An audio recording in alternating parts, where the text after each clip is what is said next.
you know what I mean. Oriental poison.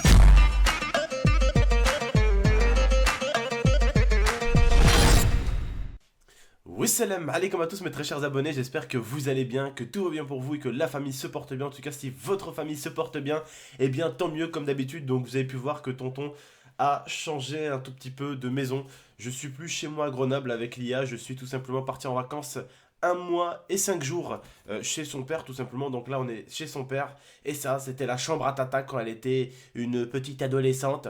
Et donc oui, c'est une chambre avec une tapisserie violette, avec des petits rideaux bleus, avec un petit truc et des petites plumes. Voilà, c'est chelou. J'avoue, c'est chelou. Mais c'est ce que vous allez voir pendant 1 mois et 5 jours. J'espère que mes petits posters derrière vont vous manquer, bande d'enfoirés. Hein, mes petits posters. Vous vous rappelez la petite chambre bien éclairée à cause des posters. Voilà, j'espère qu'elle va vous manquer. Et ça me fait vraiment bizarre. Hein. Ça te fait pas bizarre à toi, mon cœur? Ça me fait vraiment bizarre de ne pas avoir mes posters derrière et de ne pas avoir mon gros DX Racer qui dépasse sur le déco, qui dépasse au-dessus de ma tête et tout. Ça me fait bizarre d'avoir une chaise sur laquelle je suis plus grand qu'elle. Ça fait vraiment péter le truc. Ça me fait bizarre d'être plus grand que la chaise. Mais voilà. Il faut faire avec, donc c'est pendant 1 mois et 5 jours, donc ça va. En tout cas, on est là, franchement, et chez son père, on se régale, mais on n'est pas là pour parler de ça. On est là plutôt pour vous parler aujourd'hui de la face cachée, en espérant que vous allez aimer. Donc aujourd'hui, on est là pour parler de SCH, un rappeur de la street assez connu, un rappeur de la street lourd. Alors j'espère en tout cas que vous allez aimer. Moi, en ce qui concerne cet artiste, j'aime bien. Hein, il dit des fois des gros mots, hein, certes, oui, il dit des gros mots des fois, mais bon, c'est le rap, hein, le rap c'est un tout petit peu violent, tu vois, des fois, et voilà, il faut écouter un peu, il faut comprendre un tout petit peu le fond du rap. Le rap, ça ne s'écoute pas qu'avec les oreilles, ça s'écoute aussi avec le cerveau, c'est-à-dire qu'il faut comprendre ce que le rappeur dit. Si tu écoutes juste les insultes, tu ne comprendras rien. Et si tu crois que le rap c'est que des insultes, c'est que t'as rien compris au rap. Tu vois ce que je veux dire?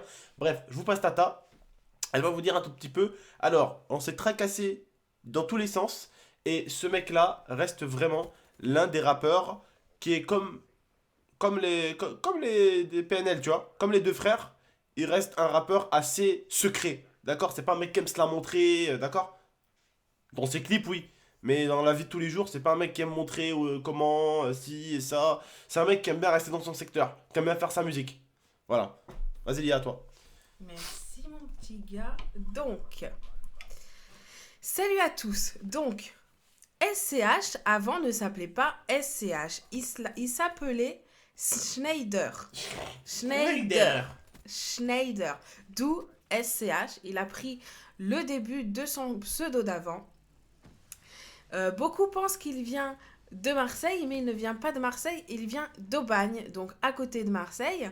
Et donc, on le connaît, nous, depuis peu de temps. Après, il y en a qui peuvent le connaître depuis un petit moment. Mais c'est vrai qu'il était discret avant. Mais il avait déjà fait une première carrière dans la musique. Et donc, il avait commencé le rap en 2006. Et là, c'est vrai que peu de personnes le connaissaient. Il avait sorti un premier album. Il s'appelait Les moyens du bord. Il avait à peine 15 ans. Vraiment, il a commencé très jeune. Et donc, c'était un projet qui était gratuit. Et il en a fait un deuxième qui s'appelait Revendiquer ma zone. Et c'est pareil, on ne le connaissait pas. Mais à cette époque, il avait un Skyblog, mais je crois qu'il l'a encore. Si vous allez sur Internet et que vous tapez Schneider, je pense que vous tombez sur son Skyblog qu'il a gardé. Et donc, depuis son Skyblog, on pouvait télécharger via Mega Upload ces deux albums. S'ils sont encore en téléchargement, je ne sais pas. Faites-vous plaisir, les fans. Ouais, mais je pense que maintenant, vu sa notoriété, ça doit être sur YouTube. Ouais. Donc, dans ce moment-là, où il faisait du rap de son côté et qu'il mettait ça sur Skyblog, il était loin de se douter l'impact que ça allait prendre maintenant.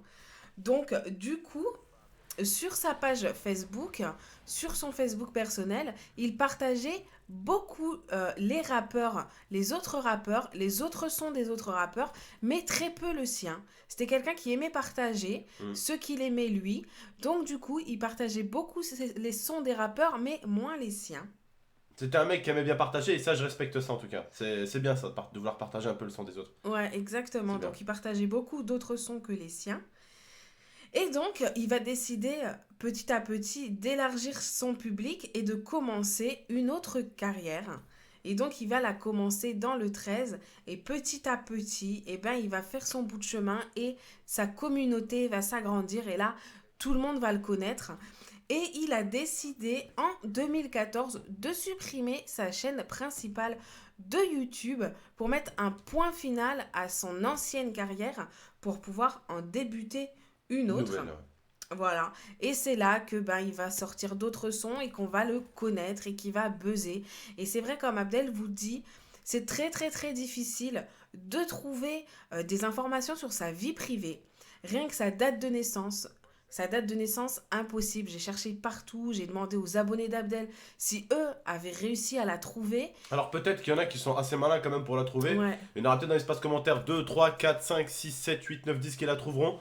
Mais j'ai vraiment même demandé aux abonnés et vraiment... Et c'est les gens- impossible, j'arrive pas. ils ont pas En trouvé. fait, on peut à peu près se repérer à son âge par rapport au fait qu'il ait commencé sa carrière en 2006, sa première carrière en 2006, et qu'il Il avait avait à peine 15 ans. Voilà, 15 Donc ans. on ne sait pas s'il venait de les avoir, si... enfin bref. Voilà, il avait 15 Donc ans il en doit être dans les 2006. 28 ans à peu près.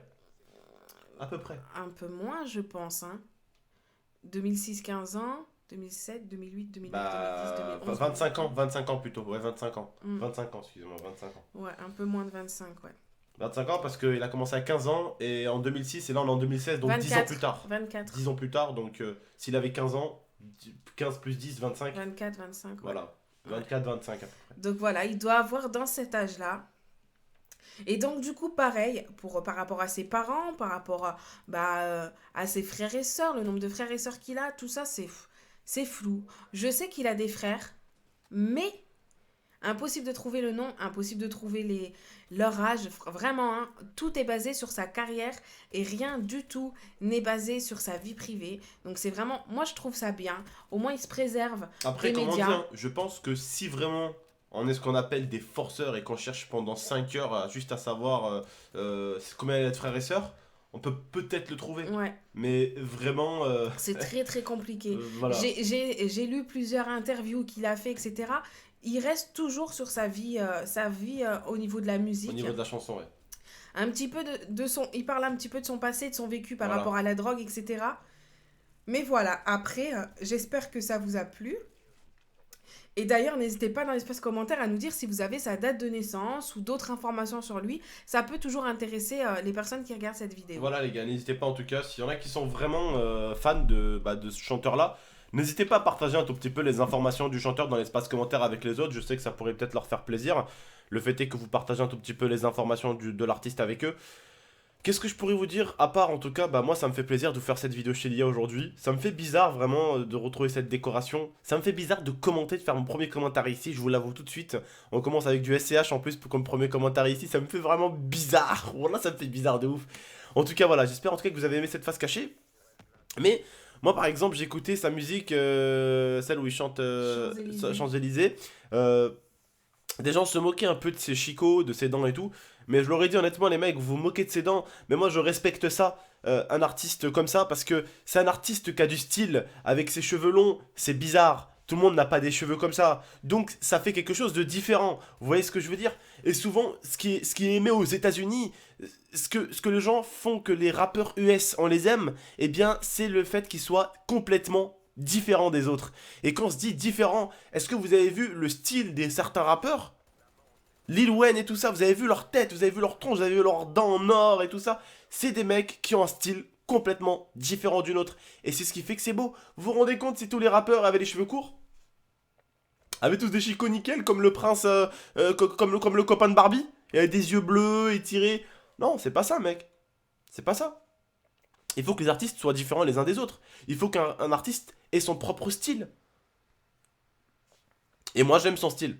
J'aime bien, ouais, ses cheveux longs, il me ressemble pas. C'est justement ça que j'aime bien. C'est le fait qu'il me ressemble pas. C'est le fait que c'est un artiste différent. C'est la différence. Certains n'aiment pas la différence, et bien moi, bien au contraire, j'aime la différence. Je trouve que ça apporte du nouveau. Ça apporte du nouveau visuel. Donc le fait qu'il a les cheveux longs, comme diraient certains, il a les chicots pétés. Parce qu'on peut me croire qu'avec la thune qu'il doit brasser déjà, s'il voulait avoir des chicots droites, il pourrait les avoir. Et s'il voulait avoir des chicots droites en or, il pourrait les avoir. Mais il s'en fout de ça. Il reste normal devant vous. Il reste normal devant ses fans. Et je respecte ça aussi également. Qu'un artiste reste normal, noble. Parce que le mec, on va pas se mentir, avec les vues qu'il fait, avec ce qu'il est en train de faire là en ce moment, il peut au moins se refaire les dents, on est d'accord? Pourquoi il se les refait pas? Parce que le mec il s'assume entièrement. Et il est différent. Et la différence c'est bien. Aujourd'hui si c'est un rappeur US, tout le monde aime bien. Ouais, oh yeah, ouais, genre, ah ouais, j'aime trop son style et tout, il est stylé et tout, comme il danse comme ça et tout, il est stylé. Sauf que nous des fois, on aime trop les rappeurs américains et on renie ceux qu'on a. On a des rappeurs en France, on leur crache à la gueule. Et on est là tout le temps, les rappeurs US, les rappeurs US, les rappeurs US. Et souvent, ceux qui comprennent, ceux qui disent vive les rappeurs US, ils comprennent que goodbye, good morning, good evening, one, two, three, viva l'Algérie, c'est tout ce qu'ils savent. Ils savent rien du tout. Ils comprennent même pas ce que l'artiste dit. Ça se trouve, l'artiste il dit je fuck mon public, je fuck mon public, je fuck mon public. Et vous êtes là, c'est trop bien sa musique, là je kiffe, Et il est en train de te dire qu'il te fuck. C'est ce que je veux dire. Vous comprenez ce que je veux dire? Voilà. Mais il faut aussi se contenter de ce qu'on a. Alors certes, oui, pour la plupart, ce n'est pas du Eminem, on va pas se mentir, ce n'est pas du 50 Cent, ce n'est pas du Tupac, ce n'est pas du Biggie. On est d'accord? On est d'accord. Mais il faut se contenter de ce qu'on a. Et il faut au minimum respecter les artistes qu'il y a autour. Après, je vois les girouettes, cacahuètes, ceux qui parlent beaucoup, tu vois. Les girouettes. Le net vous appartient. En 2 clics, vous pouvez créer une chaîne YouTube. Alors arrêtez de critiquer les rappeurs et montrez-nous ce que vous avez dans les couilles. On demande que ça, nous. Aujourd'hui, les jeunes demandent que ça. Des nouveaux rappeurs, des nouveaux talents. Mais je pense que le seul talent que vous avez, c'est celui que vous piquez à maman dans son armoire. C'est tout ce que vous avez, les mecs. Alors arrêtez de cracher méchamment sur les gens. Vous pouvez dire que vous n'aimez pas leur travail ou que vous n'aimez pas ce qu'ils font. Mais d'ici à les insulter de merde, leur insulter leur mère, leur insulter des choses comme ça, le public en France demande que ça, de voir un talent. Alors le net vous appartient. Vous avez juste à faire 5-6 clics et montrez-nous ce que vous savez faire. Ou sinon les gars, si vous ne savez pas faire mieux, abstenez-vous, respectez, critiquez, bien sûr, mais en étant respectueux. Moi je vous remercie en tout cas. Je vous dis à la prochaine pour de prochaines vidéos. Tout ce que vous avez, enfin tout ce que je dis, si vous avez aimé, n'hésitez vraiment pas à liker. Si vous êtes d'accord avec moi, que le fait quand même qu'il faut aussi respecter un peu les artistes en France, hein, les Booba, les Rof, chacun aime ce qu'il aime, d'accord? Mais il faut respecter l'un et l'autre. Booba, Rof, PNL, ils sont très très lourds ces deux-là aussi. Voilà, il faut respecter les artistes. Il faut les respecter un minimum. Si t'aimes pas, n'en parle pas. Si t'aimes pas et que tu veux en parler, critique, mais sans manquer de respect. Parce que je pense que beaucoup ont manqué de respect à PNL, mais c'est des kikous qui vont encore en primaire. Et je pense que s'ils avaient un des deux frères en face, ils n'oseraient même pas le regarder dans les yeux. Bref, moi je vous remercie en tout cas. Je vous dis à la prochaine pour de prochaines vidéos. N'hésitez pas en tout cas à liker, commenter, partager. Et bien sûr, abonnez-vous, je compte sur vous. Moi je vous dis à la prochaine pour de prochaines vidéos. Prenez soin de vous et prenez soin de votre famille. Ciao tout le monde. La main sur l'échange, les poils, ouais.